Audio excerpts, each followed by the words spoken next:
Hey, Booney, I just wanted to thank you from all of us in the caregiver community for acknowledging us and what we're doing. I don't know what you come to do, but I come to speak the truth. My name is Boone Cutler. This is Tipping Point with Boone Cutler, and the reason I'm here, the reason I'm talking to you right here, right now, is for the warfighter perspective. Because you see, in America, when people want to find out what the warfighter has to say, they're going to stand up a guy like Ollie North, maybe some retired general, and he's going to get his 2-3 minutes of fame right there in one of the major networks, and then it's a done deal. National, international issues, maybe social issues about the warfighter, and that's done. That's all we get. Well, now the wars are winding down. Some will even say they're over. Me, I say it's a transition. The American warfighter is coming home. We are infusing ourselves in your community. And there's 2 messages here. To the warfighter, I say, do not assimilate. Do not assimilate into a civilian populace. Be the warfighter you are without battle mind. Stay together. Do not assimilate. And to the civilian community, I say, respect us. Respect us.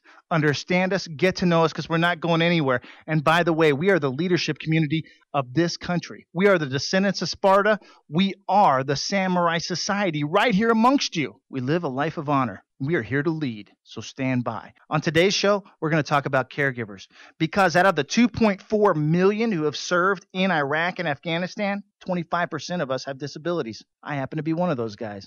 And why is the caregiver issue such an important issue of impact within the warfighter community? For 2 reasons. 1, the warfighter is empowered. The warfighter gets to choose who is taking care of them on a daily basis, someone they trust, and the VA can compensate them for that. The other issue is, if you're already taking care of a warfighter, you're one of those loyal spouses, you're one of those loyal moms, maybe you're a husband, someone who cares, putting your life on hold, maybe you can't work full time anymore, there's a program for you. Here we go. Warfighters, anyone that ever stood behind or in front of a gun to protect America. I'm a real warfighter, dressed in fatigues. I will never lead you wrong, keep on following me. All these cowards all around us, yeah, we better than them. You're my family till we die, yeah, we more than friends. Let them talk if they want to, cause we gave them their freedom. Talking down all the time, thinking they really don't need us. Shed blood for our country, got love for our country. Come here and mess with it, we'll kill you for our country. This is Lars Larson on Fox News Radio, and right now you're listening to Tipping Point with author warfighter Boone Cutler. And we are back. This is Tipping Point, Boone Cutler, KKFT 99.1, Fox News Radio, Northern Nevada's #1 FM talk station. Without further ado, I got to tell you, one of the most exciting things happening in the VA right now, as I was talking about the opening section of the show, is the caregiver program. If I have to give them credit for something, it's going to be the caregiver program at the Veterans Administration, because the program itself links up the warfighter with assistants in their own home, making them functional, making quality of life 100% better. Without further ado, the guy who really knows the ins and outs of the entire program, Byron Parks of the Sierra Nevada Healthcare System. He is the Caregiver Support Coordinator. Byron, did I get that right? You got it. You nailed it. Outstanding, brother. Okay, now what the audience is going to want to know, especially our veterans out there, maybe not from the current war, maybe the folks out there that have been off active duty for a little bit, maybe a spouse out there, and they know that they're not getting along so well, and they need some assistance in the home. What is the caregiver program? Just in a nutshell, what is the caregiver program? Well, you're talking mostly referencing here the comprehensive caregiver program aspect of the caregiver program.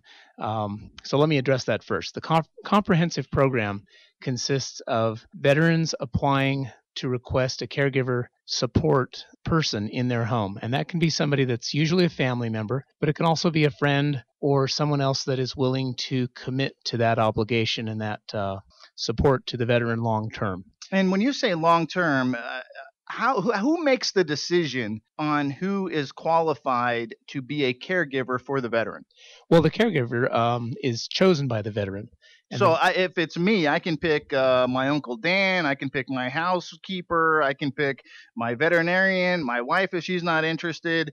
It can be anybody. It can be anybody that the veteran chooses. It's veteran-directed, veteran-centered, and it's managed by the veteran. Our role in that is to assist the veteran and then to assist the caregiver once that person is in place so that they can provide the most consistent and comfortable support to that veteran in their own home. Are there any restrictions on who can be a caregiver to a veteran? The only restrictions would be related to the person's ability to provide the care that they're being requested to provide. So, for instance, if somebody is limited physically themselves, and then they're going to want to be helping their husband, and he's also not able to get around, so that wouldn't be a good fit. So we would have to take a look at the capacity of the caregiver to provide the care that is being expected. Okay, I understand. So let's say you've got a warfighter that is wheelchair bound, and maybe the spouse is also wheelchair bound and has additional issues, more or less able-bodied than the veteran. Then there may be an issue. But as long as it's an able-bodied person with who has a normal intelligence level, can read and write, and cares about the veteran, that's pretty much it. That'll qualify. That pretty much qualifies. Yep. Outstanding. When did the caregiver program come into existence? And right now, how many caregivers are there across the country? Two good questions. I'm not sure I can answer that. The exact date of the it's just last year. It really started rolling out in 2012, as I understand it. 2011, it was actually implemented, and then they gave us a time period of about a year. Everyone needed to be on board by March of 2011. So we had to have somebody in place. At that point, we got our training and our staff up to speed nationally. Okay. And then from that point forward, we started accepting caregiver applications. I couldn't give you the exact date on that, but once we started accepting those, then it would be up to the individual caregiver support coordinator for each VA area to review those applications, and then to talk with both the veterans and the caregivers, make sure that they knew what they were getting themselves into, and then to move forward in processing those applications and getting them completed through the system so that they were moving through the what's the word? The process. The process. And so then for final approval, each area is different. Obviously, we're in a fairly small area here. I expect that we'll have 20 caregivers by the end of this year, if not a few more than that, in place with the comprehensive program. Oh, okay, so just to kind of shorten it up, the abridged version looks like this. About March of 2011, on high, out there in D.C. or Virginia, wherever the main office is for the Veterans Administration, they said, hey, we're going to roll out this program, initiated it. All the Veterans Administration hospitals across the country got hopping and popping, making it happen so they could get a coordinator into their facility, and that would be you here in Northern Nevada, Yes. correct? And then from there, they started accepting applications from veterans for their caregiver, and then you went into the vetting process and setting up the training for the caregiver in that home. Exactly. Yes. Okay. That's a good summary. Yes. Okay. And the training, each caregiver I know has to go through a few days of training. How difficult is the training? What does the training focus on? Well, the training isn't terribly complicated at all. It's basically that most of the caregivers that are providing the care are already in the process of providing that care before we ever talk to them. So they're really the experts, and we're just working with them, meeting them with where they are to support them in what they're already doing for the most part. Our caregiver training that is required consists of a review of some basic transferring people if they need to be transferred, PTSD issues if they have that issue as one of the concerns that they're going to be providing care for. And all of that is covered within a booklet, a training booklet that has been developed and implemented through the Easter Seals organization. There's 3 ways to get training for a caregiver. Probably the easiest and most often utilized is having that training booklet sent to the home along with this DVD. They go through the training material, the workbook, on their own, and then if they have any questions, they can always call their caregiver support coordinator, or they can call Easter Seals directly. Most of the caregivers whiz right through that. They read through the booklet.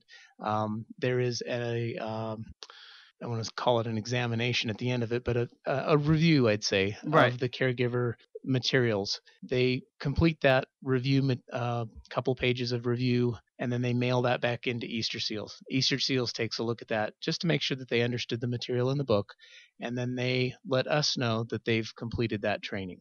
The other 2 ways to complete the training, one is if they really feel like they need to do it in person, we can make arrangements for them to go to a location where other caregivers are receiving that training outline, and they can do it in a group with other caregivers going through the process. And how long is the actual in-house, the physical, in front of a teacher training take?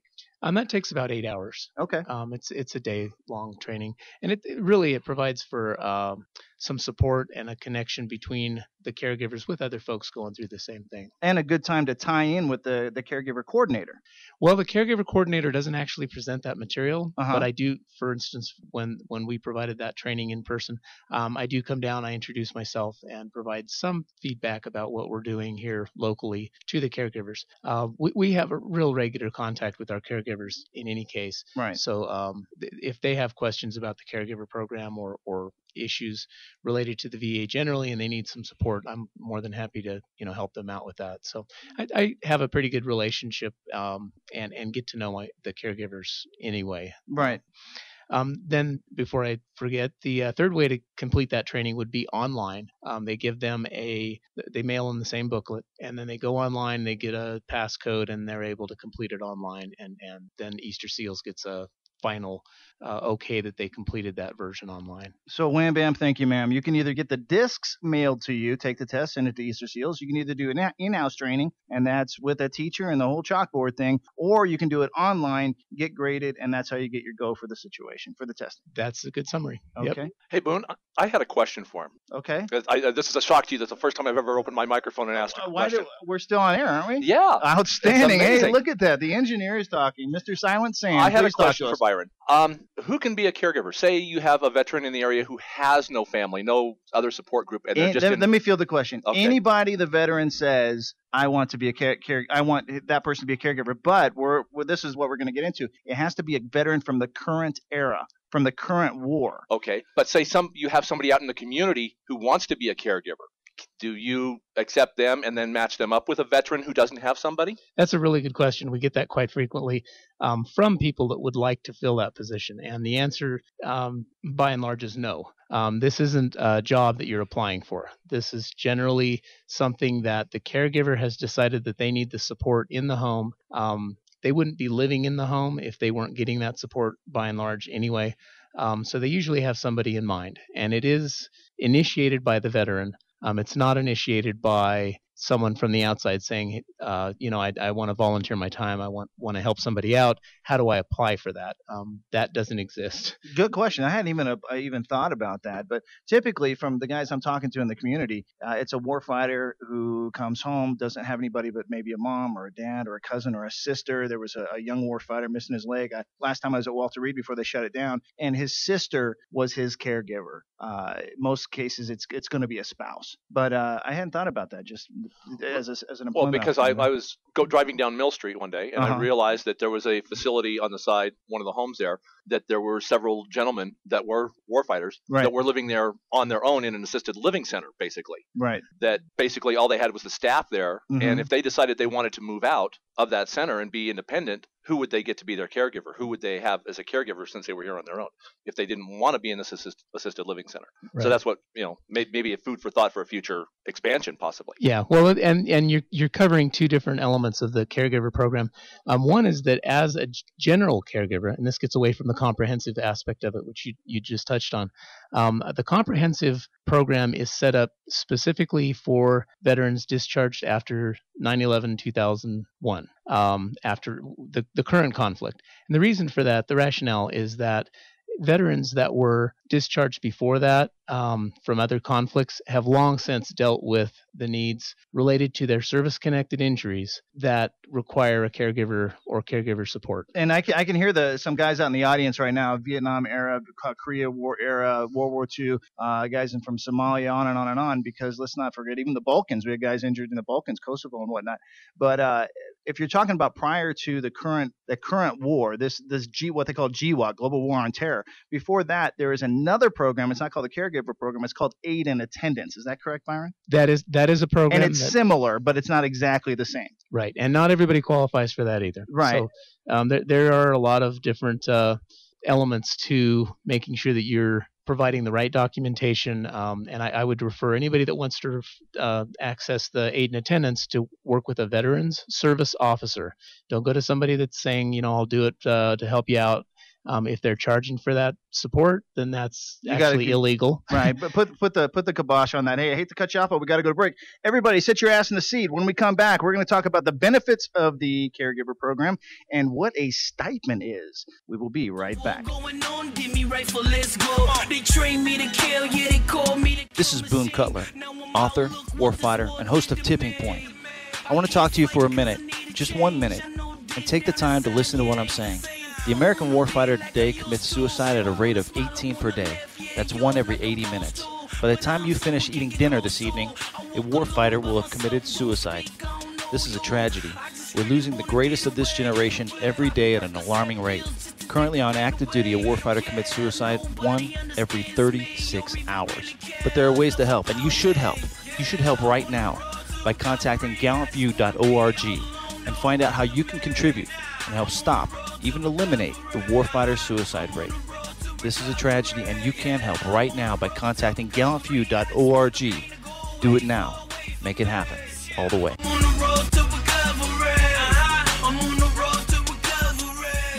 It's time for you to get your free Grunt Style t-shirt. Here's how you do it. Listen up, pay close attention. Go to the gruntstyle.com webpage, pick out your design, and then send me a message on Facebook at Tipping Point with Boone Cutler. First 2 people respond, get a free Grunt Style t-shirt. Go to gruntstyle.com right now, pick out your design, and tell me what size you want. We'll ship it out to you. That's gruntstyle.com, and then send me a message at Tipping Point with Boone Cutler on Facebook. Make it happen. One of the most significant things I've ever been through since I've been back from the war is going through a divorce. As a combat veteran with post-traumatic stress disorder, that was used against me. If you're in the same situation, I want you to consider using Sarah Hardy Cooper. When the deck is stacked against you and you're a warfighter, I think you should call Sarah Hardy Cooper. And honestly, I don't think I could have won without her. Of course, nothing is guaranteed, but I don't think I could have won without her. She's fantastic. I want you to take down this number, 888-792-4363. This is no joking matter. You know that your future is in the balance. And when the cards are stacked against you, you need Sarah Hardy Cooper. 888-792-4363. This is Andy O'Brien with the Western States Hostage Negotiators Association. You are being held hostage by my battle buddy, Boone Cutler, on Tipping Point. And we are back. This is Tipping Point Boone Cutler. We're on air right now with Byron Parks. He is the Caregiver Support Coordinator with the Sierra Nevada Healthcare System.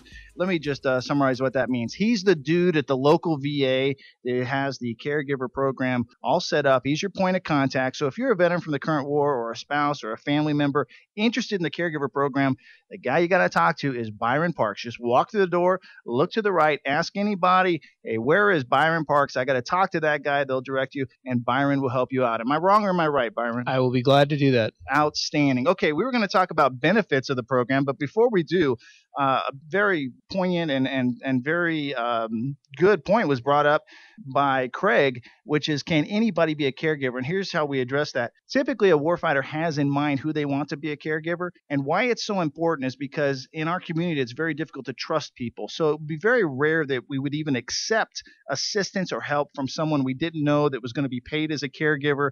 It's very it's not, as you say, Byron, comprehensive. Yes. So this is a good program. The reason it's a good program is because it puts the warfighter in charge. There's no sense of helplessness. There's no sense of being basically left out of your decision making, and I think it's a good thing. Okay, now let's talk about the benefits of the program, Byron. What is it that assists? Okay, here we've got the caregiver and we got the veteran, but it's more than that. The caregiver gets certain benefits for being a caregiver. What are those benefits? Okay, now let me clarify.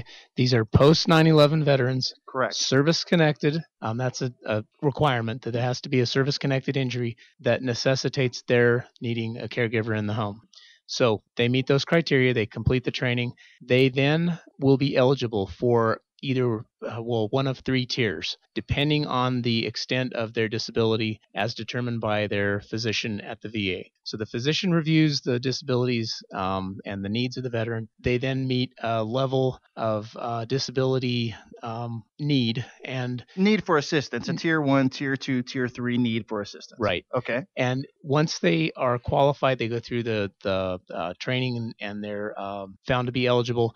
We then submit the paperwork and and they're approved, they will then receive a stipend benefit. It's not a paycheck. It's a stipend benefit that goes directly to the caregiver that hopefully helps them to function a little bit better financially so that they don't have to worry about needing to go out there and get a job and support the family because the veteran that they're taking care of, maybe his or her financial problems are related to him not being able to get out there. And let me explain in plain terms what that means to a lot of people out there. If you are a caregiver in the home of a warfighter that is disabled, that has been injured, many times the amount of time it takes to take care of that warfighter will take the caregiver or the spouse, the person living there, away from what their normal job ability would be. So this is when Byron says stipend, I don't want to be confused. It's not a paycheck, but it's money. They get a check. And the check there is to offset any losses you would be missing from a job in order to take care of that veteran. That's why the program works so well, because whether you're a tier 1 or a tier 3, you're being compensated financially for what you would be losing. So it's not like you're getting a paycheck for taking care of somebody. You're just getting compensated for what you're probably losing because you're there to take care of the warfighter. That's why I like how this program is set up. Now, other than that stipend at tier 1, tier 2, tier 3, now at those tiers, Byron, it's basically how much the stipend is based upon the level of care needed by the veteran.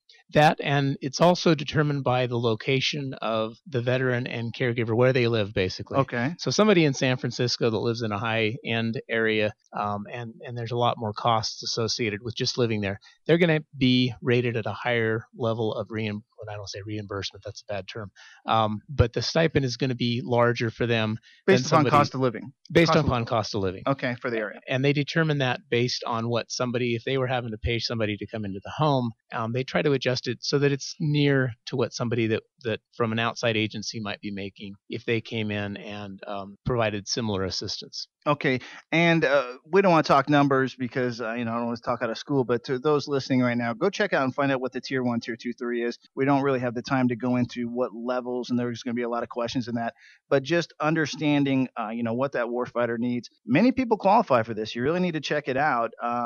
Other than the stipend benefit, if I'm not mistaken, Byron, there's a health care benefit as well?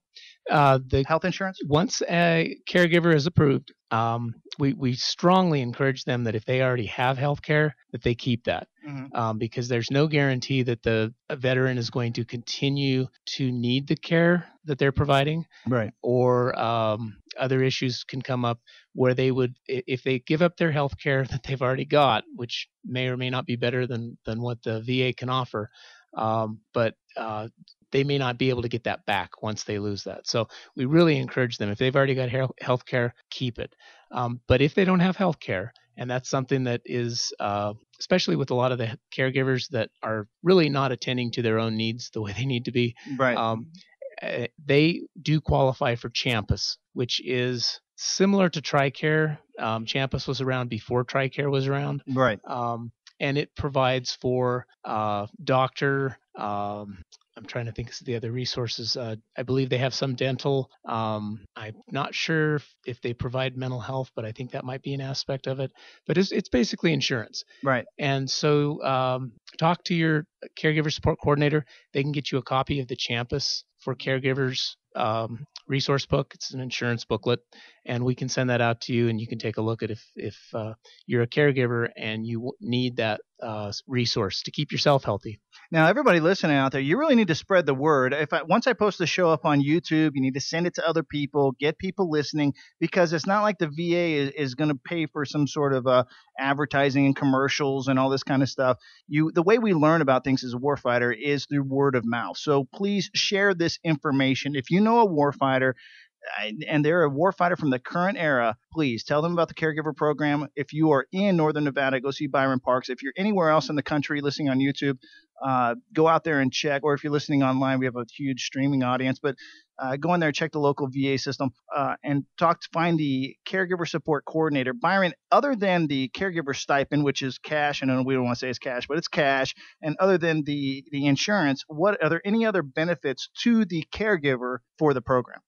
Well, the final benefit that I think is really a great resource, if you're providing caregiver support and you are having mental health issues, from just being stressed out or anything that's related to your caregiver activities, the VA will supply or will allow you to access the mental health services at the local VA hospital. Okay. So that's huge. I mean, having that access to the support and the mental health professionals, I've heard of a lot of the different caregivers that really need that kind of just opportunity to work through some of the concerns and stresses that they're having in their activities as a caregiver. Okay, I don't want to cut this off, but I know this exists, and I don't want anybody to get any surprises out there. If you're going to enroll in the caregiver program, one of the aspects that is part of that program is that you have to have a home inspection, correct? And it's every 90 days, is that correct? Or is it once a month? I don't remember. It's there's an initial one, and then it's every 90 days. Okay. Now the home, we call it a home evaluation. We really try to not make it an inspection. Right, I don't even want to get you in trouble before I start talking. Listen, everybody, the home evaluation is not a bad thing. They're not going to be going through your drawers and looking under your bed and all this kind of stuff. Basically, in my interpretation, what the home evaluation is, they're just making sure that warfighter is actually being taken care of and nobody is taking advantage of the warfighter and taking their money and leaving them unassisted. So that's my opinion, but we'll let Byron answer the question. Byron, tell me about the home evaluation. What is entailed in it? Yeah, that's a good summary, Boone. The home evaluation is basically an activity that we come out to the warfighter's home, the veteran's home. We meet with the caregiver and the veteran. They both got to be there. It involves a mental health nurse if there's mental health issues. If it's just physical issues, it can be another nurse. But there's got to be a nurse, and it doesn't always require a social worker. The caregiver coordinators do not always go to those evaluations. I do here for a variety of reasons, mostly because it really helps me keep in contact and have that relationship with the caregiver and the veterans. And from what I understand, you really do a good job at establishing and maintaining a good rapport because you're talking about a family. Exactly. Yeah, and we want to support that person's family as they experience it.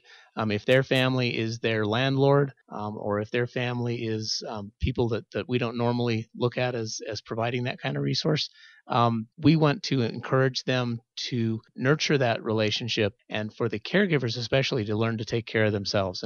And going out and seeing people in their where they live, as opposed to having them come into a hospital and an office, really provides that context. And when you come out to the home and you do the evaluation, this is what people are going to wonder. Real quick, just yes or no answers. Are you checking to find out if there are any weapons in the house? We ask that, but it's not going to preclude anybody from being part of the program because every veteran I know has a weapon. Okay. Do you inspect for weapons? We do not. Do you check in and see if do you go through people's computers? No. Do you go through people's cabinets? Absolutely not. Okay. Are you basically there in a plain view capacity sitting in the living room having a conversation? Is it any more than that? That is dead on. That's what we do. We come out. We want to make sure that the veteran and the caregiver are living in a safe place.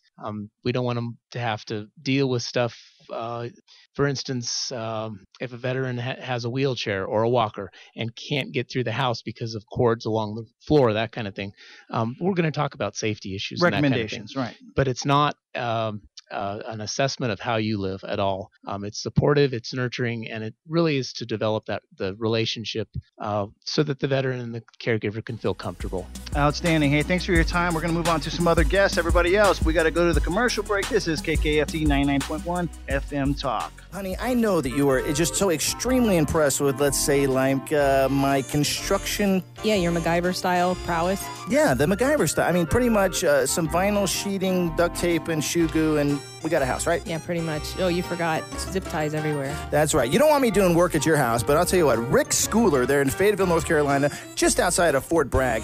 Remember this right here. You do not want me working at your house. But Rick Schooler at veteransroofing.biz, not .com, not .org, .biz, veteransroofing.biz. He's doing everything home improvement just outside Fayetteville, North Carolina. Metal, shingle roofs, all sizes, interior, exterior painting, window replacement, vinyl siding, all flooring. That's the way you save money on your energy cost. Don't have me come to your house, because what will happen, honey, if I do? A lot of Gorilla Glue duct tape. There you go. So don't do it with Gorilla Glue duct tape. Keep it in the family if you're a warfighter. Visit veteransroofing.biz. veteransroofing.biz. And if you're not in the warfighter family, help out a warfighter. Visit Rick Schooler at veteransroofing.biz. Once every 45 minutes, one of our military veterans attempts to take their own life.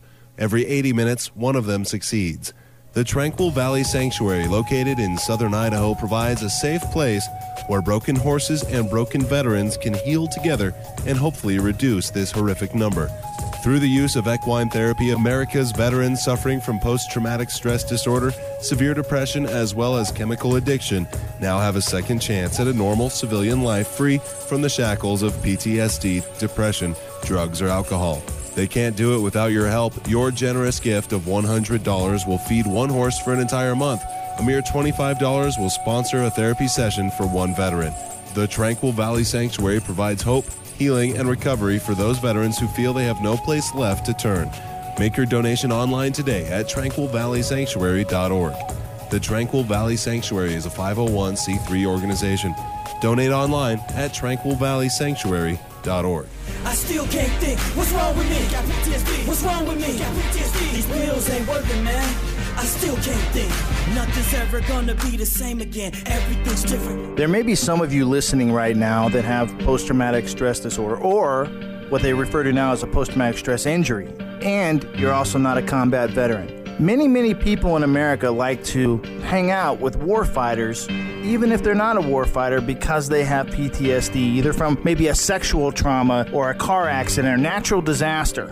Well, there's a place for you too, and that's PTSD Survivors of America. It doesn't matter if you're a combat veteran or you were in a natural disaster or a victim of rape. PTSD Survivors of America is here to help. I want you to go to ptsdsurvivorsofamerica.org and find out more.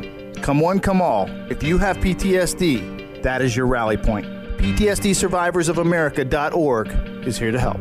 What's wrong with me? Got PTSD. What's wrong with me? Got PTSD. These pills ain't working, man. I still can't think. Hi, this is Fred Wager, Commander of the Disabled American Veterans of Nevada, and I invite you to listen to Tipping Point online on 99.1 FM Talk, Fox News Radio.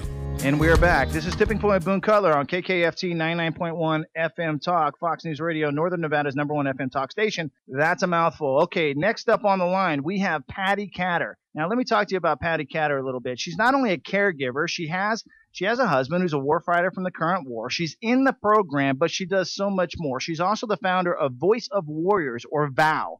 If you follow me on Facebook, if you follow me on the internet, different organizations I've spoken out for the public service announcements, VOW is one of the organizations. It's a .org, does a fantastic job of actually disseminating information on what's happening inside the warfighter community once you go from that active duty step into the civilian world. A lot of literature, a lot of videos, some good stuff out there. Check out voiceofwarriors.org, if I'm not mistaken. Is that right, Patty? You can go there via .com, .org, or .net.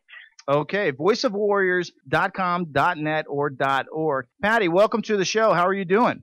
I'm doing really good. How about you, Boone? Hey, we're doing good enough. I hate that I don't have the entire show for you. We're going to have to make this a little bit brief. But we just had on Byron Parks, who is the caregiver coordinator at the local VA in Northern Nevada. And he explained the entire program. But let's get some grassroots. Let's get some street cred perspective on the whole situation. You're a caregiver to your husband.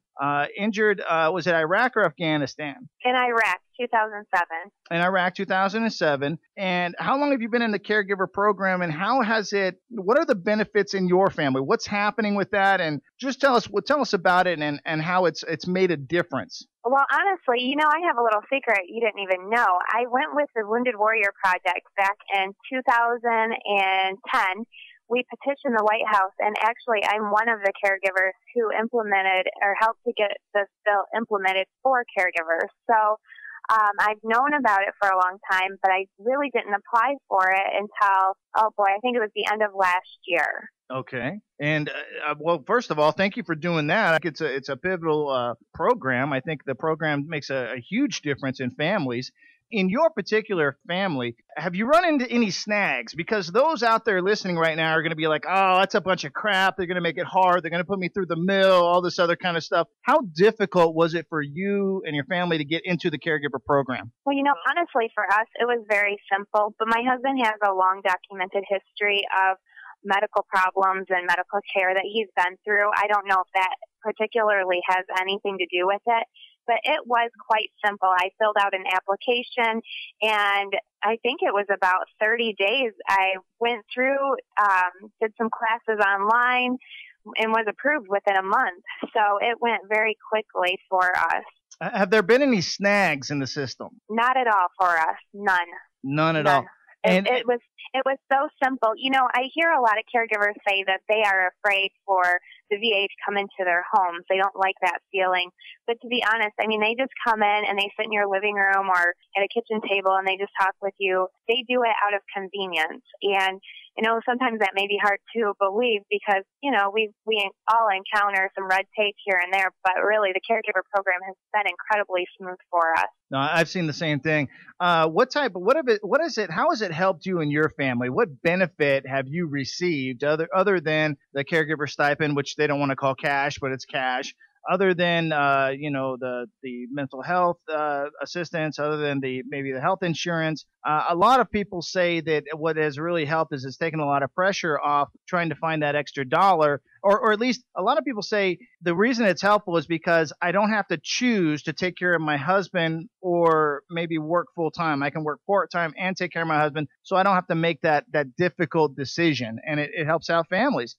How has it helped your family? Well, you know, financially it does help, but honestly, for me, the biggest help that I have received is meeting other caregivers in our area that I had no clue were out there.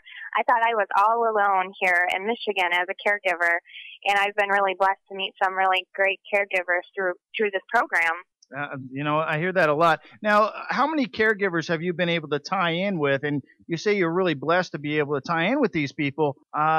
How's that going? What do you get from that tying in with other caregivers? What's the benefit to that? And do you think that network of caregivers is doing more proactive things because they're in the same type of program? Yes. Well, you know, you start out being a military wife anyways, most of us. And we already have that strong sense of military family. And then you get out of your husband's out of the military and you kind of lose that feeling that you have family. So for me, the caregiver program kind of gave me that sense of a military family again. We're all in the same boat, and all of us, we do look at each other as family, and we get together for coffee or we'll do different events. Now with Voice of Warriors, you know, I do a lot of events with all kinds of combat veterans and their caregivers. So I think that the biggest benefit is just knowing that we have a family again. We're family. Outstanding. Okay, Patty, I got to run, but thank you for your time. Everybody go out there, check out Voice of Warriors. Thanks for everything you said today, and please give our best to your family, okay? Thank you, Boone. Next on the line, we have Samantha, 22 years old, one of the people in the caregiver program that's at the younger end of the spectrum, and her husband, Travis, injured in the current war, and that's what she's doing. She's taking care of Travis. She's at home. As I understand it, Samantha, how are you doing? Pretty good. Outstanding. Hey, you've got a baby at home, or how many children do you have? I have a son that is 2 and a daughter that is 10 months. So you have 2 babies at home. Yes. Well, congratulations for that. And being a young mom, relatively young mom, 2 children, also a caregiver to your husband, there's a whole lot of responsibilities that go with that. Have you run into any snags as part of the caregiver program? Has it been pretty smooth? Have you gotten more than you expected or less than you expected? It's pretty good. I haven't went to any of the support groups that they have monthly, but I just emailed my go-to person, I guess you can call her, and asked her if it was all right to bring my 10-month-old because the family doesn't like watching her because she's still so little. And she actually just emailed me back and said that I was more than welcome to bring both kids if I had to. And I thought that was pretty awesome because most support groups you can't bring the kids in because as caregivers, some wives have difficulties with loud noise, just like their veterans. Right. Okay. Yeah, that's true. I mean, let's just face it. It happens. A lot of the loud noises, the hypervigilance, it does transfer from one family member to another if you're living in a home where PTSD is prevalent. Now, as being one of the caregivers and a mom on the younger end of the spectrum, how is the mentorship from maybe some of the ladies that have a few years on you? How has that been a benefit to you? Oh, it's been a huge benefit. A huge benefit. If I didn't have for example, your wife. If I didn't have your wife on like speed dial or on Facebook, where I can just send like anyone that I can find, if I couldn't send them a message and say, hey, I need a vent for a few minutes, I think I would probably get crazy. But since I have them, and since I'm like able to get a hold of them anytime during the day or night, it's been a huge benefit. And if I could make an observation on that, I know there's a lot of warfighters out there listening. There's a lot of apprehension. Oh, great, the women are talking. It's just to bash us and all this other stuff. From what I have seen in the caregivers in the community's proxy to what I'm doing, there's not a whole lot of bashing going on out there. It's very, very proactive and focused on how to be supportive to the warfighter rather than, oh, he's a jerk and you deserve to leave him. And is that about right, or am I off base there? That's completely right. I don't think I have ever read a statement where someone has said, you need to leave him, you need to get out. Outstanding. And the only, now I will say I have read a few where people are like, look, this is who he is now, and you have to learn how to accept it. Accepting it is a huge step as a caregiver to do, because we want our guys to be 100% okay. We want them to be healthy, and accepting it and learning how to go about doing it is like a huge step. And if you can't, if the caregiver cannot accept it, then I think that they do need to step back. But we don't go around saying, oh my gosh, you need to leave him, he's horrible. No, we tell them accept it, and this is the ways that you can learn how to accept it, because you can't just get better overnight. Outstanding. Thank you very much for your time, Samantha. Give our best to those little babies, and tell Travis we said hello. Will do, and have a great night. Thank you. Stay safe. And we got to go to commercial break. This is KKFT 99.1 FM Talk, Fox News Radio. You are listening to Tipping Point with Boone Cutler. Let me tell you about a brand new program they have right here for My Journey Home of Nevada. It's called Help a Veteran. That's right. You can help a veteran with only $250 and receive 10 free 1-minute spots on Fox News Radio. Your donation will also allow you to receive a free app for your business on your iPhone or smartphone. Plus, when you do this, you can dedicate a computer, mouse, monitor, keyboard, and it's already loaded with Microsoft Office and Windows 7 for the veteran of your choice. You can donate it yourself, or you can ask My Journey Home of Nevada to actually give it to the next veteran on the long list of veterans who are trying to get back into the workplace and into society. Let me recap. 10 1-minute spots on Fox News Radio, Nevada Matters programming on weekends, plus a computer, mouse, monitor, keyboard, all loaded, as well as a free application. Give us a call today, 775-827-8900. Hey, this is Cheryl Lowhorn Scott, listening to Boone Cutler on Tipping Point. Why do warfighters listen to Boone? It's because it's the only place they can go to get the cold, hard, painful truth, and he knows they can handle it.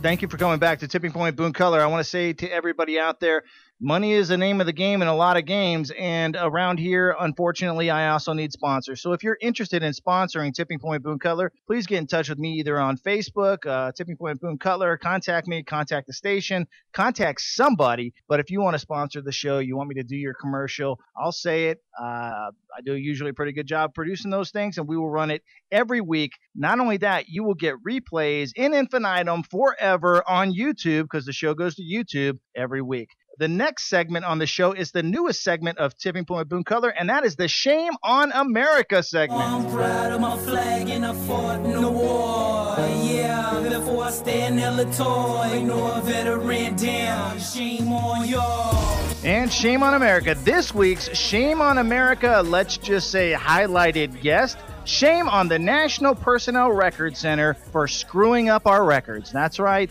Yours truly, Boone Cutler, sent away for a list of all the records they had there, my time in service, all my awards, all my decorations, any medals I've received. They came back and said, I've never even been in Iraq.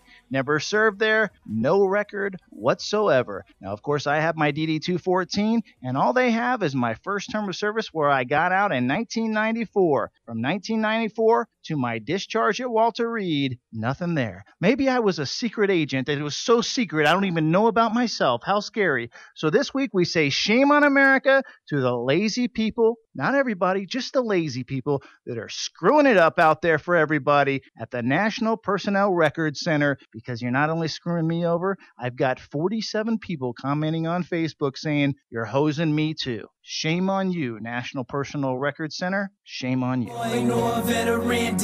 Shame on y'all. On with the show. We have got Tori Shannon up next. Now, for those of you who don't know who Tori is, you're probably going to know her husband, Staff Sergeant John Shannon, if you remember the 2007 Walter Reed scandal. John was the guy who really stepped out on a limb and spoke on behalf of a lot of warfighters during that scandal. If you think back, you'll remember him because he has got, honestly, an iconic position in the whole scandal when he brought everything to light. He was the guy with the one eye patch, had his Purple Heart on it. He spoke before Congress in a very, very tight uniform. He represented the Army very, very well. He spoke clearly, concisely. He's a true crusader. God bless Staff Sergeant John Shannon for doing that. And now Tori, she's out there as an advocate in the warfighter community. She runs a blog that is extremely popular, and she's got the feedback. She's also John's caregiver in the present day. Now, Tori, how are you doing this evening? I am doing great, Boone. Thanks for having me. It's a pleasure to be here to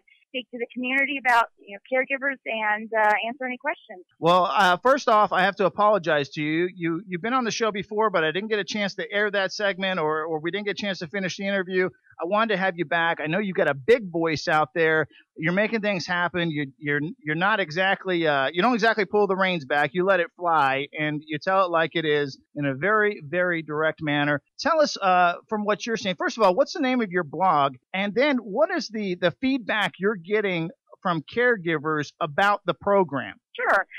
My blog is at torryshannon.com, and that's Torrey Shannon, just like the normal first name, SHANNON, torryshannon.com.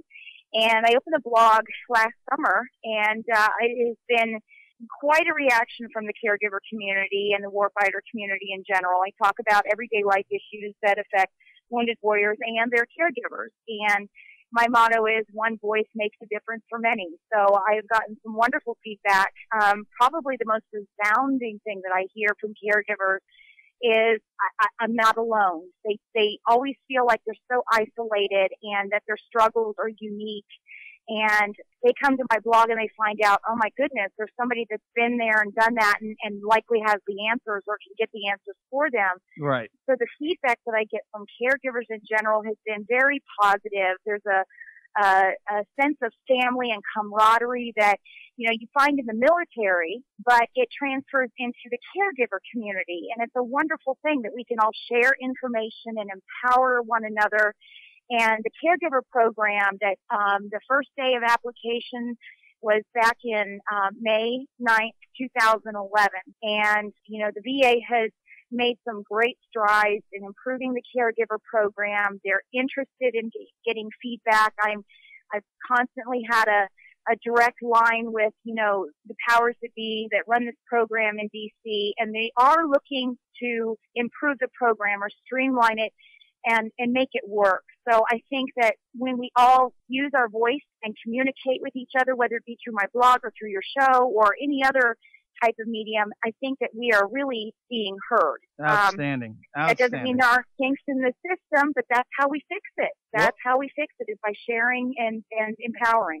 You know what? You couldn't have said it better right there. Sharing and empowering. I haven't gotten any negative feedback yet from the caregiver program. Tori, thanks for coming on the show. Everybody out there, go to torryshannon.com, check out the blog. And remember, don't go there to bash warfighters because she'll chew you up and spit you out. If you're not going to be proactive, just don't even show up. Thanks for coming on the show, Tori. Thank you, Boone. It's been a pleasure. Across the board, it seems like we've got younger caregivers like Samantha, who's really getting tied in and getting provided mentorship from some of the other ladies, some of the other caregivers that are a little bit older, like Patty Catter, who runs an entire organization. We've got Tori Shannon out there who runs the blog. And the major theme is about getting connected with other caregivers and removing that sense of isolation. We've got right now my wife, Melissa Lou Cutler, very, very proactive, very much of an advocate inside the caregiver community. And I just want to ask, honey, what is it like within that community? I understand the major theme is getting connected. Is it are you, what kind of changes have you seen over the last, say, 6 months and then 9 months? Well, in the community itself, they're caregivers. They're people who have stepped up and made a life out of taking care of somebody they love. Right. That takes a certain kind of person. And what I've noticed is these people are willing to step up and help not just the person they love that has been war injured, but also to reach out and take care of each other. So we've built this network of strong relationships, information, support, just it can be found on Facebook or anywhere. Right. How is it growing? Well, I think that there's a lot of the veterans themselves who are a little leery about the program, afraid to let the VA in their home. Right. And I see some of that going away. I see some of the veterans who are involved in the program speaking out and quelling a lot of those veterans and helping them understand better, what the program's about. I see the wives finding each other. Now, there are female wounded, combat injured, but it is generally, it's very rare we find a male out there. We have a couple in our group. It's generally the wives, or girlfriends and mothers. Right.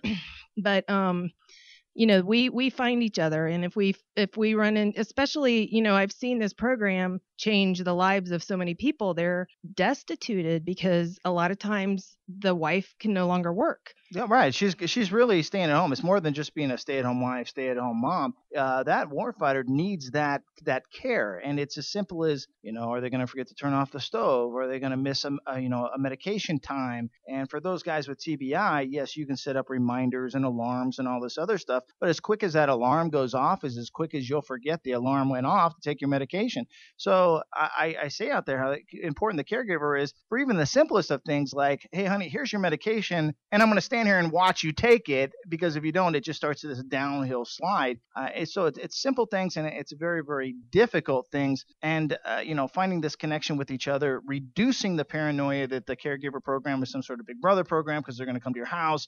All these things I see as being very, very positive and proactive. Now, inside the caregiver community, when you're getting this feedback, how have you seen, let's take, you were there when Samantha, 22 years old, 2 babies, caregiver to her husband, you were there when she came into it. You've been designated as her mentor now. How have you seen the mentorship between caregivers help? I mean, what specifically have you seen with her? Well, Samantha is a natural leader, and being that she's young and, this is her first few years of experience as a mother, a new experience as a wife, right. And, just out of her teen years, a new experience with the combat injuries that many marriages, have a lot of difficulties adjusting to.